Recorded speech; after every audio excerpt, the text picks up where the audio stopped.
I want to discuss in the first beginning of the two Parshas together. It starts off the spell with by Fastaya. And Rashi says, what's the point of the Fastaya? The Fastaya is connected. In other words, it's the point you go to war, you lose your inhibitions. Till now you know how to kill, and all of a sudden you have to kill. And more so in their time than in our time, right? Now you throw a bomb, you have no idea who you kill. You just assume that you kill people. You shoot guns, you think that unless you're actually shooting at the person in front of you. But in their time, I would think they had a very good disarmament treaty. Well, obviously, we've made that too. And they can't use the atom bomb. You can't use first poison gases. What do you talk about? If I'm behind it, I'm going to lose the one because I didn't use it. Everybody's going to use what they give it behind them. So that all these rules of war don't exist. Twice, you're not prepared for it. That means, we're not supposed to have poison gas. You're not supposed to have atomic weapons to a certain extent. Or you don't let it grow or whatever it is. There's a whole idea of what you're supposed to will be much less, or at least if there's a war, it's not going to be as catastrophic as if it would be if they would have all these weapons. In their time, I don't know what knowledge existed about. We have an idea that you have in Mefarshim that say that the Migdal was a spaceship. Obviously makes a lot of sense. Can't be that they built a building that took a year to get up the building. First of all, walking down a building is a lot faster than going up. So it couldn't take a year going up and a year going down. That Mitzvah is not shaykh. Secondly, the base you would need to build a building that tall is, I'd have no idea. But every kid builds blocks and puts one on top of the other. After a certain amount of they're going to topple. Whether you either attached or not attached, it doesn't make a difference. You can only go up so high before that little bit of imbalance that exists that will take place. So it can't be. So it makes a lot of sense. And it makes sense why they didn't care about people. In other words, a person died, well, that's a tragedy. What are you going to do? But if you lost a brick, when you lose the brick, that's stupid, right? Doesn't make a brick a negative person. A person can carry 10 bricks, so it's automatically a person is more important. What it means is that if you lost the knowledge of how to continue, then all of a sudden you're years and years and years behind again. You have to start all over again. And therefore, it's not that a person dies, okay, you don't have it for the minute, let's get it done. It's not that they were so lax in their tragedy. I don't think that's the purpose of what they're trying to teach you. So it teaches you this thing when you learn how to kill it. So they made the thing, if you want to kill somebody, you got to look him in the face, in the eyes, and shove a knife into his kishkis and watch his blood gush out. If you can do that, you have a right to kill him. You can't do that, you can't kill him.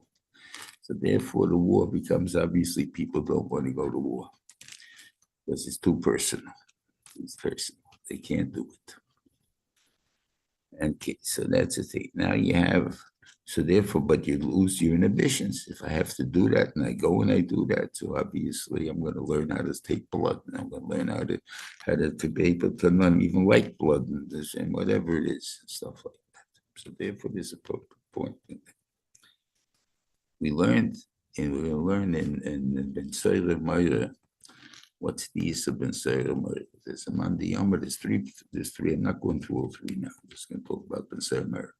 There are three of Beniman in the Torah that there's at least one Mandiyama that says it can't happen and never happened. So the purposes of what are you learning it for?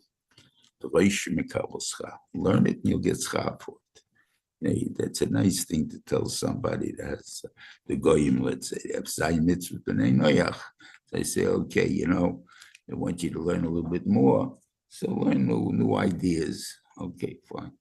But we have a big taste. We can't even get through the stuff that we need to know. You tell me we're going to throw in some stuff that we don't need. Doesn't make any sense. So I said, obviously, it must mean that the lesson we're going to learn is a tremendous lesson. That's so important that the only case I can give you that you can understand it is from something that will never happen. And that's what's the lesson? The lesson is you take something that's even mundane, normal.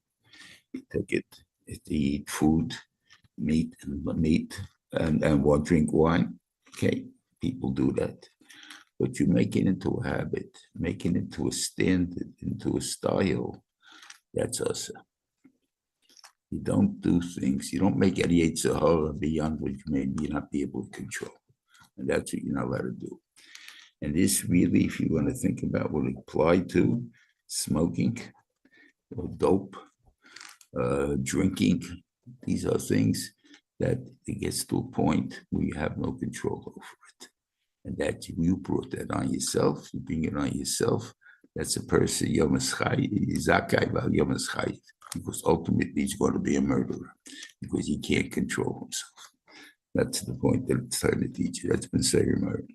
So basically, we shouldn't train ourselves into certain Yetzer Haras, right? So how is it that the Torah all of a sudden took the basic Yetzer Hara of life and made it into a point that we're looking for heter for the soldiers? Maybe that shouldn't happen. God's the one could have done that. Why do you make that? If you lose your ambitions for this, you lose your ambitions for that. So, and this will answer you also why David Melech had Yifas stuff like that, because these are men that were Geisha Tzadikim. How do you end up with Yifas Toya? Because he was a warrior. And he had these inhibitions of murder and killing, and all of a sudden these came through to the front.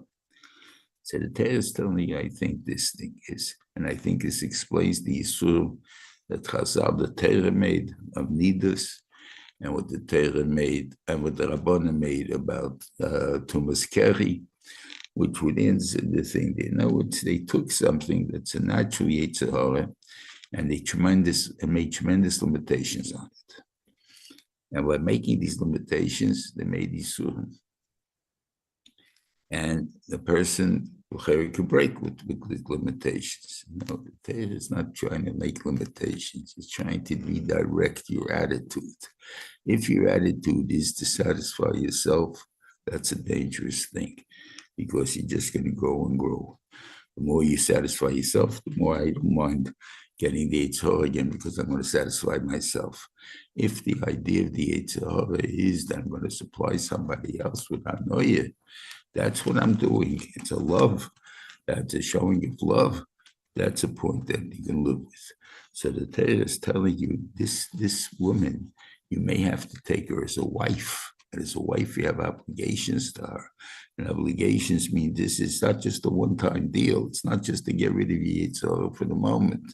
This is by doing that, you're making a commitment for life.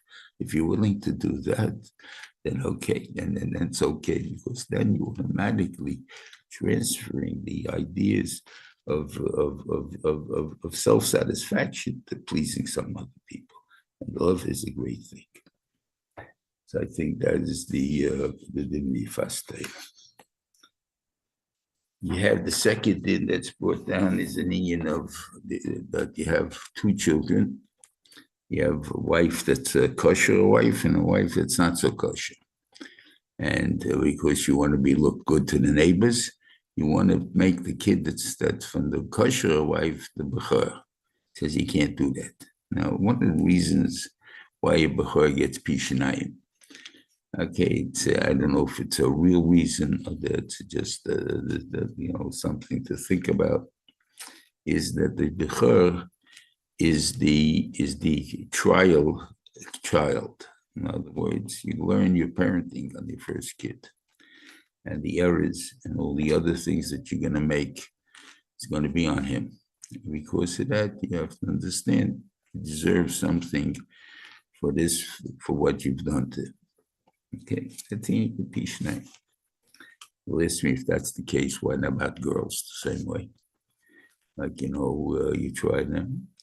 So on that, it could be that, that you have bastchila simiyofel abonim, that you have the first child's a girl, you're a lucky person, you have to go out of simonim for it, so you have good, what does it mean, the simontai for bonim? It means because she becomes a second mother. She takes care of the kids that come after her. She helps her mother, she learns from her mother, and so on. So she's a help in the thing over there. She doesn't get into trouble like the boy does. And therefore, it could be that's why he's a din of a bechor, not what he called. On the other hand, if the boy's the second kid already, he has his sister to look out for him too. So he ain't going to get into trouble. But for the father, so it's not to worry about. Okay.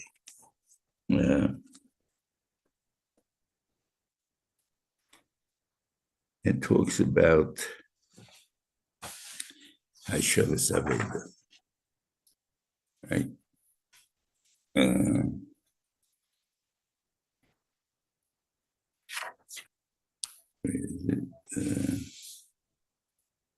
Yeah. It says, talks about all the things, anything that belongs to your father, to your brother, you're mechuyev to return it to him. And if not, and there's an issa v'salamta that you can't say, I don't want to get involved. Yuchal yisalim. That's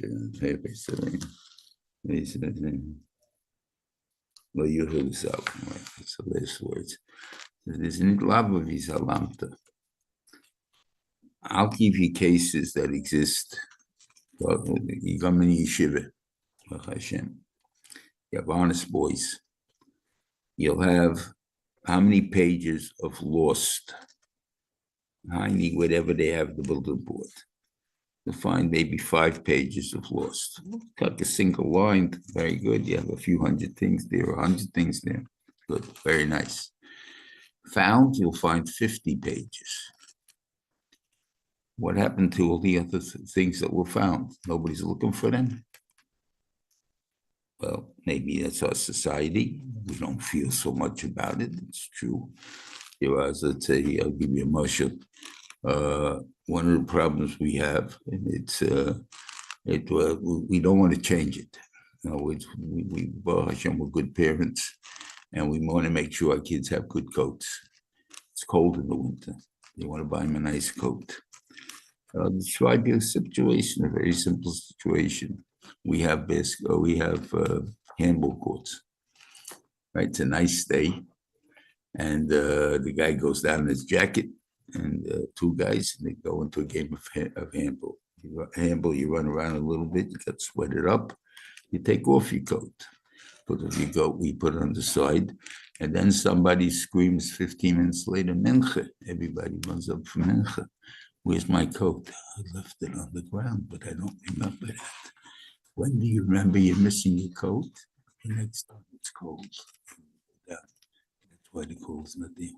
Why? Because you didn't pay for it. Your parents gave it. That's one of the main reasons that we have. How you want to change that? It's a good question. I don't know what to tell you. I don't want you not to give your kid the coat. So that's not the point. The idea is that there is the fact that once upon a time you worked for what you had, you protected it a lot better. Now, a lot of times we have in yeshiva, we call it a campus if you want, in the sense that there's only the yeshiva or medical curly and galite that are there, right? So you find the baby bottle. Probably came from a woman that wanted to come to davening or whatever it is there, and she was pushing the carriage and carried the kid, dropped the bottle from the carriage. Should I pick it up? Okay. I think we can all say this, that if you pick it up, you're never going to return it. Why aren't you going to return it? Because if you're going to make the announcement, we found every bottle, Nobody's coming to search for, not even going to look for such an announcement. But even if you made the announcement, if you 5, 10 people that found to say that maybe you lost the baby bottle, no one's coming to you for the baby bottle because I'm not taking the baby bottle. It's not a yeah. So nobody wants it. It's going to go in the garbage, or you're going to have a collection of baby bottles. That's about all I can tell you. What you should do then, maybe, I think, it's not in Visalamta, I think, is it to leave it there because that's where it will be found. The guy, the woman, who went with the baby start crying because it lost its bottle. So, but all of a sudden, oh, where's no bottle? So she goes back to where she was. It came the same way, and she'll find the bottle. And therefore, she'll go back and return the Aveda. Something. Then there were things which we had a younger man once that saved all broken umbrellas he found with one rib broken. He figured it's still usable. So everybody, now we had a whole collection of a closet full of broken umbrellas. And that's it. Do you really think he's supposed to have them watch them? Those are Vedas. I'm not telling you it's not possible, but I don't think in America we have that situation that a guy now use it now. You're right. I'm stuck. I have no other umbrella except one with a broken rib. I'm going to use it. That's for sure. But as soon as I'm able to, I'm buying a regular umbrella again. I'm not going to rely on this broken umbrella. So therefore, it's garbage. It's useful only for the minute that you use it for. So that's not the union of Hashavas Aveda. Hashavas Aveda is how to make sure the guy gets his thing back. That's the whole point. They say you hold it until the main idea is to return it to him, not to point to the thing though. But I don't want to get involved. That the Torah says he can't go along and say Misalamto. If I'm not going to, by picking it up, I'm going to cause it not to be returned. Don't pick it up. I don't think so. At least that's what my idea is. And we have the young Shiur said this 5 times in this thing. We'll go through as we hit them each time. 5 Averes that it says that Toyevahi Karayis. That means that it's Rayis being misuse of something that's necessary. Rayis is not that thing, it's a fact of life of Rayis. So what are you going to do? What do you mean it's a Rayis? It's not a fact. It's a fact of life.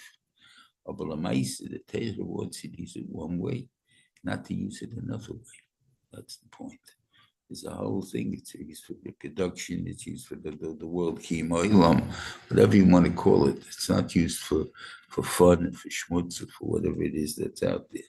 So therefore, the union of what do you call it of sex is a very important thing, but not misuse of it. So the question is, how do we all have it. We all have that desire because that's part of the kiyum hamin that we have it. So therefore, the benefit makes it into our psyche, if you want it. We have the same thing with eating. Why do we get hungry? We get hungry because we didn't get hungry. We die of starvation.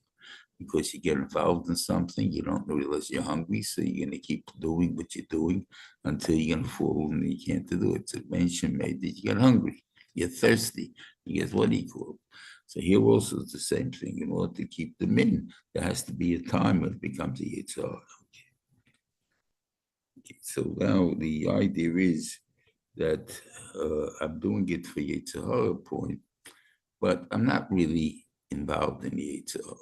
So we'll have, this is a shayla that comes up all the time. What's the din here? We're talking about the yekli geva alisha.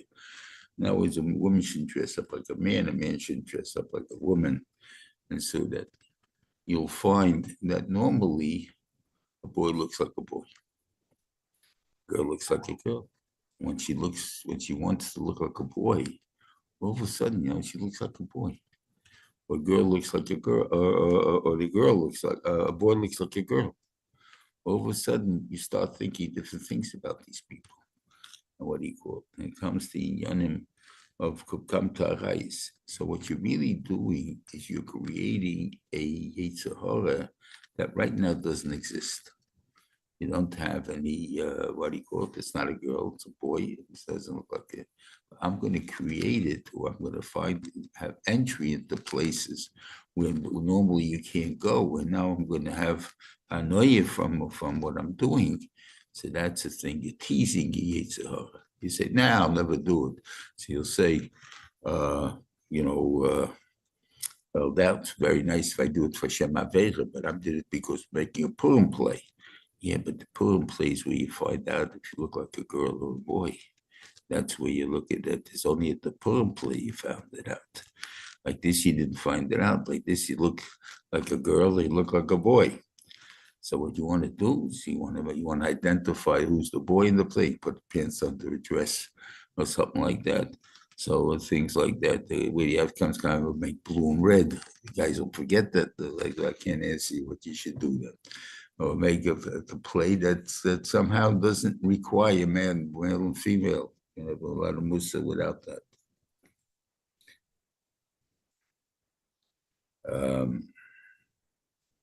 So that's the first one. And don't teach the Yetzer. So we'll see a second one, or maybe talk about that one now, which could be later on. And this is also seemingly the same. You're not allowed to have two weights in your house, one an honest weight and a fake weight. In other words, you're able to teach people. Let's say I want to open a museum. I want to keep you sure how people used to fool people. But having the museum, I have full access to that thing. So if I might want to run in my store, anything I can go up to the museum and take out this piece for that time and run it, nobody will know the difference, right? I'll tell you a story. This is in modern times. I had a friend, a deli owner. He told me that the guy who used to sell him the wax paper told him that my wax paper is a little heavier than anybody else's wax paper. And at the end of the day, you probably can save a pound of meat. Now you'll think it's a pound of meat. Big deal, the thing it's $15, not maybe $25. And the thing over there, okay, $25 every day is not a little bit of money. It's a lot of money. I think that one time, maybe a guy can say, yeah, it's no big deal. But if it's every single day, you're right. I may do that. Normally I'll say, I don't really need it, but Hashem, I can be honest, I can be this. And this goes with all the kalim that they have. It's not funny. Now, I believe most people are honest and they figured out how to do it, but it's not the simplest thing when you go to take-home food places. So I remember one guy told me once, he takes off 10 cents for the container. Because when you weigh it, you weigh it with the container. Now you can make the scale start after the container's weight, but you have to remember to do that all the time to set it back X amount of weight or something like that. But sometimes it's not like that. Sometimes they just put the whole thing on. Well, I mean, first of all, you're busy, forgot yourself and everything else did, and you put it on. But he took off 10 cents. So I told him, I don't think he hates it. 10 cents works maybe on coleslaw or potato salad, but doesn't work on chopped liver. Chopped liver, you need $1 off. And something like that, or 50 cents off, quarter off. You can't make a standard that's 10 cents off and give you put it away to the container. So I'm saying, so it's a very dangerous thing there, and the person has to take this into consideration on the thing there. But why is that one it's just really teasing the Yetzer Hara like the other one is? But it's a different type of Yetzer Hara. It's a Yetzer Hara for parnas and money. On one hand, that is the worst chet there is really, to steal, be dishonest. What do I mean? Why is it the worst? I think murder is worse because you deny God. In other words, if someone sees something he wants, and so work for it. I'll never make it. I'll never make it. God can't give it to me. Second thing, I can take it. even if God doesn't want to give it to me. That's not true. You can't. So therefore, I see is Mo'al B'Hashem. It says it twice in the Torah. Once Mo'al B'Hashem, it says it in what he called Parshas Vayikra, and it also says it in Parshas Nosai. We're talking about Geneva, and the whole Indian of Eved Ivri is because of Geneva. And what do you mean that you're an Eved Ivri? Means that you lose Kedushas Yisrael. Before you are a Yid, you cannot allow to live with Shifra Kananis. Once you become sold as an Eved Ivri, you are allowed to live with Shifra Kananis. That means you lost Kedushas Yisrael. And that God says you're not one of my people anymore. You're low level than what you used to be. I can go about market. Is it in a market? Just give you some sizes. We had this size in the thing that we had in apartments. First apartments we bought, the size was 36 because standard wrought iron fence is 36 inches. So you can get that one ready made. They don't have to make it special for you, so there's no extra costs, and it's fairly reasonable. Okay, so that's the thing that, according to the Rosh Hashiva, it's under 36 inches. For 10 tefachim. But there's a chumrah. A lot of shittas disagree with the Rosh Hashiva, different sizes, and he himself says, "We got the Shabbos. If you're making a fence, you have to make it 18. You have to make it 10 inch. Not 10 inches, 14 inches. 12. Sorry, you want to remember to get this straight. We made it 44 inches. He said to get 21. Yeah, he holds an arm is 21.25 inches. So using that, we came out to 35 plus. So he said to make it 38 inches on a thing for Shabbos. He came to a market we bought the Shiva building. It was 36 inches. The wrought iron sometimes rusts out.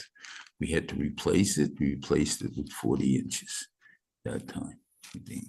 Once you're replacing it, you replace it with the din. But you can be makel until you have to replace it. That's the thing, though. But you should realize it's a short thing. The Indian of Kantipa is just the point of it's not a photo op. It's a mitzvah. There's all these things that you have. This guy's doing this guy's the same guy with the same tree and the same birds and the same what he calls. It's a photo op, and that is not the thing of God. Maybe you have a heter for it. I can't answer it. But for the psukim, it seems to be it's I want the birds. I want the thing open. Then there's a mitzvah of kantipa. Okay.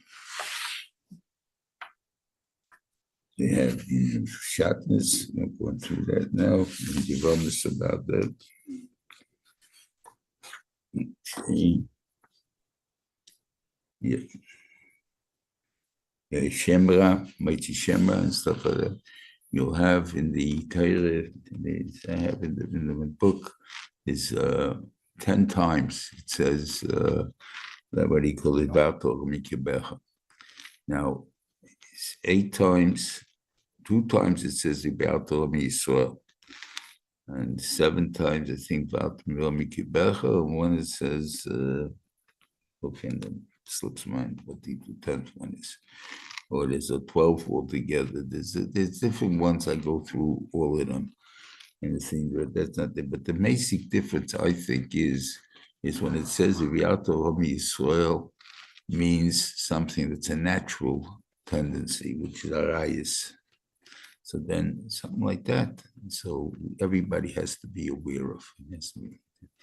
Then the other things, which I believe are all things that we learn from the Goyim. And that's things that that's one of the biggest problems we have.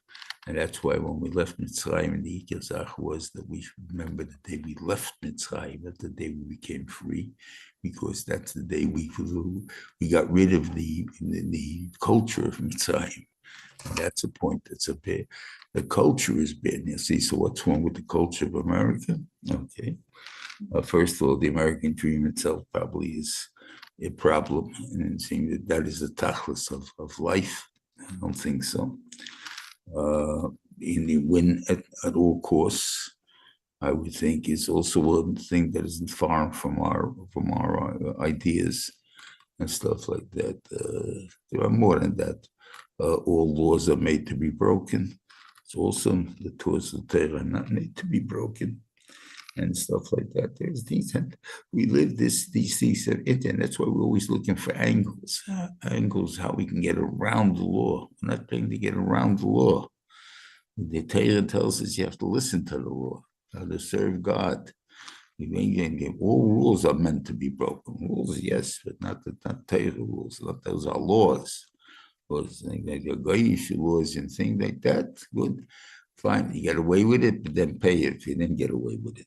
Don't have such a, have a chesorchen or something like you tried to break the law, blame the king up.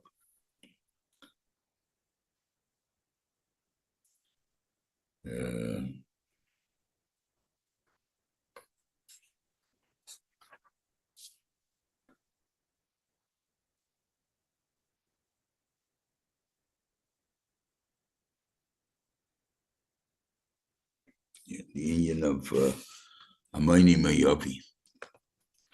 Now, this union of Geirus is a thing that you have to understand. The Quranic, the Loshen, strange Loshen, I think.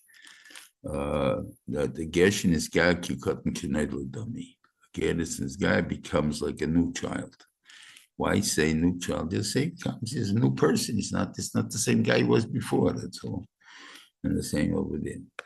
It's trying to tell you that you actually become a new person, not just what he called it. Like but it uses the solution. Why? There are two types of midas that a person has. He has midas that are genetic, and he has midas that are learned. The genetic midas are midas you will not get rid of by becoming a ger. So those things, they have to be, if they're so terrible that we don't want them in Klal Yisrael, you're not coming into Klal Yisrael. That's why Amen Amoyev, they're not Makir Toiv, they're not coming into Klal Yisrael. Just tell you something in a minute about that. On the other hand, what he called Amen Edom and Mitzrayim, where it was Chal B'Chotichia, and then I guess maybe they were cruel people, Mitzrayim. So those things are midas, and the thing there. So those were telling you that after 3 dairas, there'll be of Torah living as Gerim and stuff like that. They should have been eradicated. So therefore, you can do that. There's an expression among the Bali Musa, so specifically Bali Musa, and that's what bothers me. That I never did him a favor that he should hate me so. That means that there's no Hakol Satay from Yidden. And that means you're saying things about the Klal Yisrael that are terrible. So I'll tell you, this is something that struck me, how terrible this is. There is a book that the first year the Mira Yeshiva made their dinner in Bellworks after many years. So they gave out a book, The Golden Bridge, remember, supposedly from part 1. The only thing that, so I was reading it to learn a little bit of history of the Mira Yeshiva and stuff like that. Okay, so I was looking through it, and he told me that when he came to Shanghai, to Japan, from that the guy, the Japanese guy, gave him the passports or the entry fee, the visas. And then when they came there, they accepted them until they finally transported them to Shanghai. So he says, one of the guys that came was, I forgot the name of the guy, he was the foreign minister of Japan. He's the one that made the treaty with the Germans of the Axis. Okay, that's the idea. So when he came to speak to them, they were afraid what he's going to say. And he said to them, we don't think like the Germans. We owe the Jews a big favor. What do we owe them?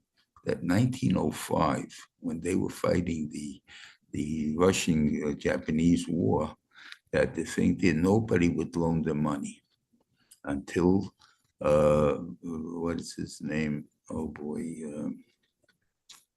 he owned the Post, his daughter owned the Post.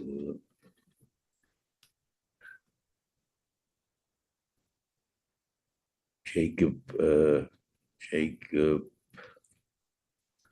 he started up first. Oh, yeah, okay, anyway. He was a big fan of Baron Hirsch. It was the whole idea of intermarriage is going to save Klal Yisrael. And they think that.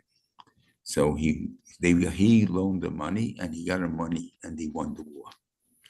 And he said he was always looking how to pay back the Jews, Baron Hirsch, for the favor that they did. That they owe such a kos hatov to the Jews that they hold that we should be friends and everything and work together, whatever it is. This is the foreign minister of Japan talking, a country that's an ally to Hitler, Yimach Shmoi. And it's stuff that he has hakos hatov and we don't have hakos hatov. How is that possible? Of course we have hakos hatov. This ain't done there. That's what the test is. Anyway, that one. What about a midah that's learned? That's a midah that if you wake up the next morning after your ger, it's not there anymore. Otherwise, it would Nevusa Radion, who became a geremes. He was the Tzva of Nebuchadnezzar. He killed, I'd say, millions of people. He definitely had control or orders of power over millions of soldiers. He was a tremendously powerful person, right? If he become a ger with those midas, right, that anybody that parks in my driveway, I'd kill him. I mean, he couldn't live in Borough Park. I mean, become a ger and he couldn't live in Borough Park because everybody's going to park in my driveway. I'm going to go out and kill everybody. And I just think it's not fair. As soon as he became a ger, forced it because he's not from Edom. He's a thing that had to be trained to learn how to be a warrior. He became a warrior. He was a very successful warrior, but it was a trained thing. And if it was trained, he becomes a new child that is not trained in anything yet. So therefore, he doesn't have those bad midas.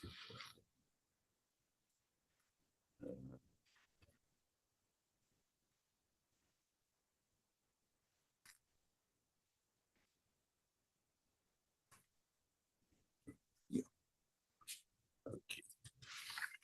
Then it says also the two reasons that he gave. One is hakos hatov, and then it says also so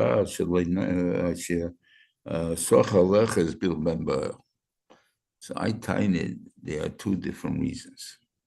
One thing for Amen is the first one, and for Moav is the second one. Amen is because and why am I saying that? Because for an apostle in the Parshas Seforim that says that Moav did give food to us, sold us food, like the Moav and Edom. I don't think I'll find it in this Chumash, that's what I'm saying, but it's towards the end, probably after Shish. I don't want to say for sure, but I think they around there would be right. But after Shish. So it should be that thing you'll find that they did. So if they did, so why are you bending in them? Because we saw Chalechas Bil Ben Baal.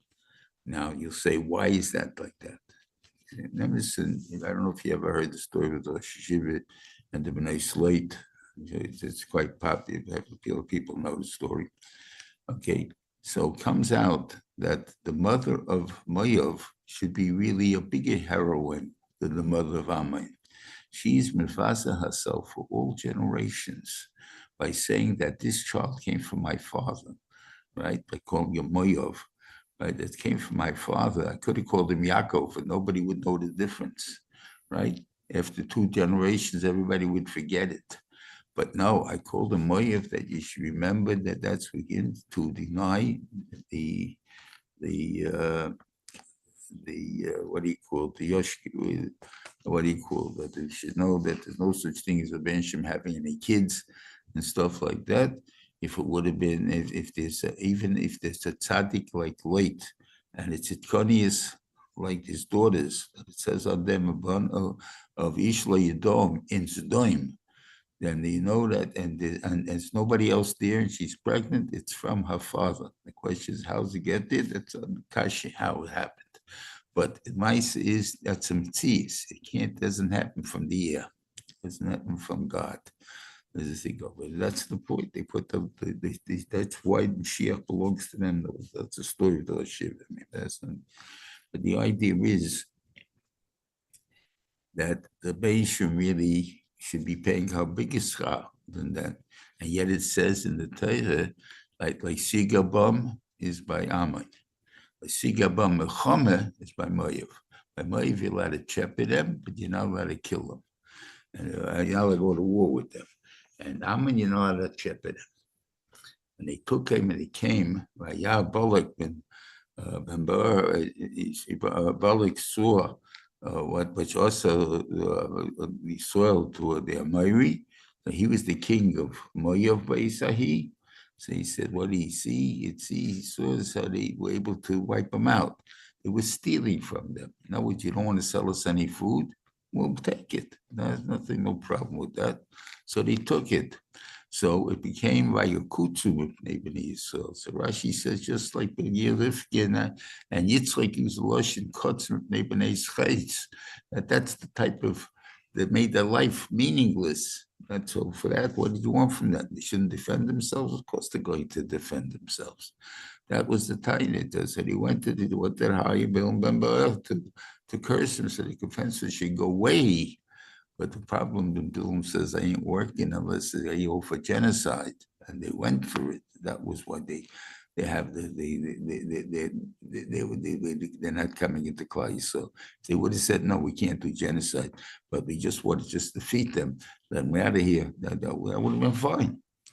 Wouldn't have been any problem. But this thing is that they want the genocide. Genocide we can't have. And that's what they should have denied. So there's 2 reasons here. And the Rebbeinu wanted to save her by starting up with you will sell us the food because you might as well make some money on it. The Jews are not going to rob something if they can buy it. So the only reason they're robbing it because you're not selling it to them. But if you sell it to them, they would buy it. So therefore, sell it to them. So therefore, I'd save you from this Indian of the Shalai Socha. But whatever, I mean, but what happened was you didn't do that. You didn't satisfy yourself with that. You went to higher Bilam, so that's why you have to be wiped out. Those are the 2, not wiped out, that just that you're not coming into Klal Yisrael and stuff over that. Doesn't mean they're not Gerim. They're Gerim, but they're not what they call. Then the stone goes on the man and the woman goes in. And it's only one bracha. That was said. It says Aklola lebracha. That's they bring the right from. Only Mateva Elecha is the only bracha that became that only klola that became a bracha. Now you'll ask the kasha, how's that klola bracha? That's a bracha. I mean, you see the way Balak understood it, like you gave 3 brachas to my enemies. I'll become you. He gave 3. He gave kololas. Just like you give a bracha that sounds like a klola. Like what you should plant, not cut down, which is what someone gave Rabbi to Shimon ben Rabbi, his 2 Talmidim of Rabbi. And he thought it was a klola. And he said, no, what he's telling you is you should have children, you should never see them die. In other words, that's the thing that they're telling you. So you can have a bracha b'loshin klola. I can give you a klola b'loshin bracha. Matevu Elecha Yaakov, what beautiful houses you have. You don't need yeshivas. You don't need anything else. That's what Rabbi Yochanan said. You can see from the bracha what he really meant. He meant the destruction of yeshivas and stuff like that. How do you destroy yeshivas? By giving a bracha. Matevu Elecha Yaakov, by saying you have such beautiful houses. You don't need yeshivas. You learn all your values in the Jewish home. That's the most important thing. Therefore, you'll have no more yeshivas. That's how he would destroy you. That's how he made the klal into it. That one, the Rebbeinu made into a bracha. All the rest of them, it should be like an Evez, not like a reed, and stuff like that. So that we made, we were strong, and you fall on your face when you have no roots. There's nothing that happens. Person has no roots. That's what happens then. Okay.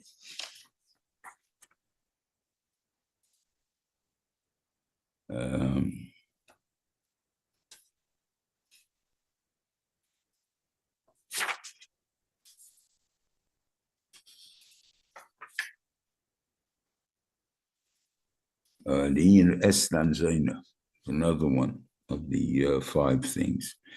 Esnan Zaina means that you can't use a sheep that's used for exchange for zebus, or for mechir kelef. I traded for a dog. Talking about a wild dog. We're not talking about a little puppy there that you're talking about a dog that grows up to become someone that can bite you and stuff like that, and you hurt people. Those are things that God, you're not supposed to have it among us. It's not a thing, though. Creation of Israel. So it's often saying, where is it? Why you can't buy? There's a thing called which Pope, the J, that had to fight board when there was wars, that he had indulgences. That was around Julian. So Julian, he made indulgences. What's indulgences? You give a certain amount of stuff, all your aveils are forgiven. So that was what Luther didn't like, and that's why he made Protestantism, whatever it is there. But as far as the Yidden, you should know, there is no such thing. You don't buy God. You can't give, you can give tzedakah, you get schar. You got a lot of schar. You got a lot of things. Maybe even if you're showing that you have chavat on your sins through that, you may even erase the averos. I'm not saying that I mean, but it doesn't, you can't buy him. I can't bribe him to say, God, you want X amount of money, forgive me. Nothing. God doesn't go for that. So again, that's karayis. Then I want to give you an Indian of why ribis is a shayla of why it's also. Okay.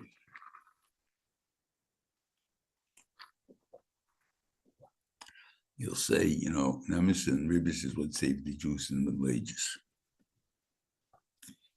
They became the money lenders of Europe. They also, of course, by the Christians, you can't take ribis. It's one of these soon. You can't take it from a goy. So they can pay it to a yid. Okay, and the yid can't take it from a yid, you can take it from a goy. So everybody was happy. The Jews had a method of making money. We can do without owning land, without anything. And it's a job that the goyim needed. It was a point that the lords needed for their wars or for whatever they needed for. They needed money. So they needed money. They had to have a place that they'll get kicked out every so often when the debt got too big. So all of a sudden they figured, why do I need a debt for? I'll get rid of the Jews. But a few years later, they have charot and they call the Jews back. It was a very hard life. You had to start up about every 10 years. You had to start all over again. And the thing, but Baruch Hashem, it was a thing, you carry all your chachma, or you're not everything with you here, so it's not so bad. So you can't take that away from you. Okay, that was the thing. So that was the thing. So, but why is there nisa in it? I can rent out my car. So why can't I rent you my money? Because money is not rented in that sense. Money is for spending. It's given to spend. I rent you something, I loan you something, I expect the same thing back, right? Now, it may be a little bit more wear and tear on it than I had before, but if I gave you without reshus that you can have that wear and tear, okay, so you're potter. Now, the idea is like this. If I have wear and tear on my discs, that means also I have less use of my own object. If I own something and I paid money for it, so I paid for the full usage of that item. If by giving it to you, I'm losing some of that usage, so then I have a right to charge you for it. And the question then, once I can charge you, there's no limit on it. So we both agree, it's fine. Okay, but what about chibis? When do you give money? Money is the one item that there's no use to in itself. It's only what you can buy with the money that has a value. But the money itself has no value. When you have an excess of money, what do? You got to fill the hole, dump it into the hole, or put it in the bank. And that's the thing. You can't hold it in your house. Put it in the freezer instead. It doesn't gain anything. It doesn't do anything for you. And whatever it is there. I have the money. That's about it. But I don't have any use out of that money. Right? So if you're asking me, because you're in trouble, you have needs, your needs for something I don't need, you're asking me, I can't charge you for your tzoros. I can charge you for my loss that I can charge you for. But if I have no loss, and all I have is your tzoros, I can't charge you for your tzoros. That's the reason. What happens if I'm losing money because of it? Let's say I had it in the bank at 5%. Years ago, not now. I had in the bank of 5%. Now you wanted to pay me 10% on stuff like that, or I can invest for 10% or whatever it is. This, so I'm losing the 5%. I'm losing the 5%. I'm sorry, I'm losing the 5% by loaning it to you. So I have a right to charge it. It's called the heter. So we can make it heter for that. Obviously, so it's not a game of heter. It's a real cheshbon in this thing there. I just haven't figured out in our time and age why we can't have another heta. But unless you guys are ready with lumdish stuff to figure out, I'm not giving you a heta because it's also. There's no question about it that it's also. I just don't know why. For instance, we all know that there's a built-in inflation. That the money of now to 1970 is 11 times less. Okay, now you have your phone. The ones who have the phones, I'm sure you have the phone. You can check what is, let's say, the cost of gas now to what it would have cost that money in 1970. We'll come back about a quarter. So obviously now it's $3 and something. So obviously that's the difference in inflation. Okay, that's how much it went up. The same thing is, I started work at $3,500 a year. Okay, I make not quite about 15 times more, 13 times more, something like that now, and I don't have more than I had then. They just make things cheaper, so I'm able to buy certain things I couldn't buy then. But the mice, as far as your thing, if you're in the same bracket as you were when you started out, the thing over there, so you didn't gain anything. That's why ribis. So what about that inflation? I'm losing my money. The big businessmen told me the reason they borrow money always when they have money in the bank, they could pay their own money. Why they bank a loan and pay ribis on it? You can do that because when you buy a loan, you're buying the money, you're taking money that has today's value and paying back with money that has lesser value.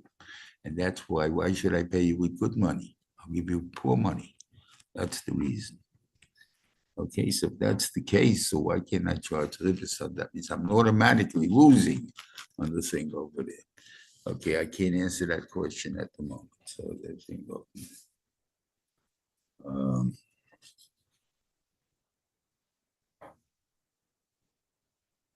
Okay.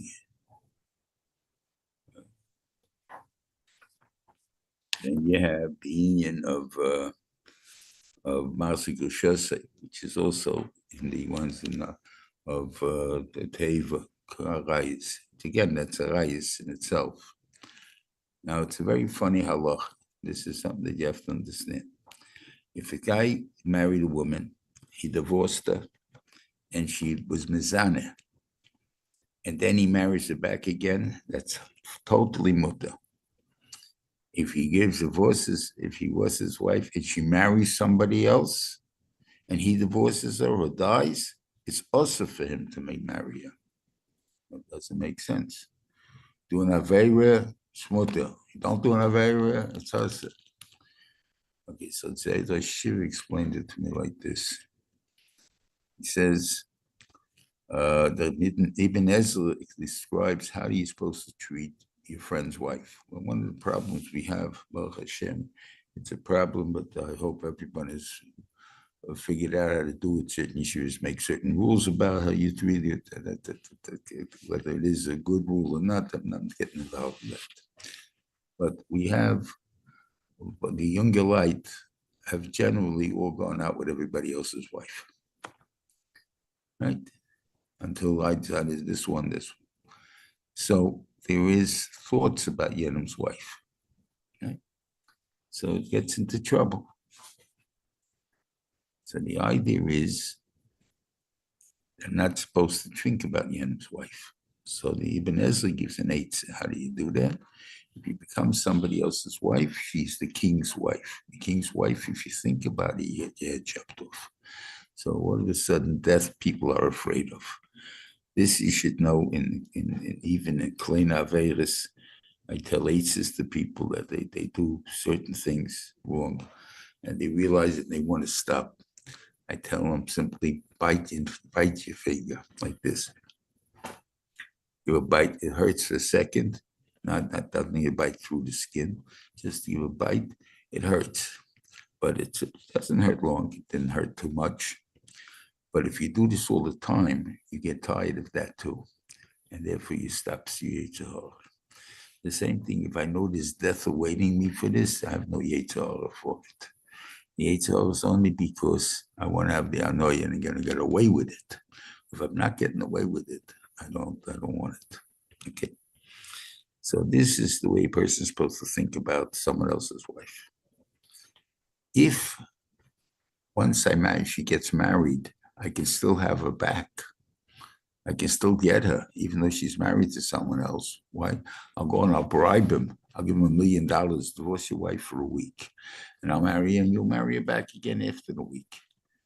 So then all of a sudden, I didn't stop from thinking about her. That's what the Torah doesn't want. This way, to get out of your mind, there is a Masik Shose, isn't it? So that's they did a Masik Shose. Okay, just first coming. I won't go into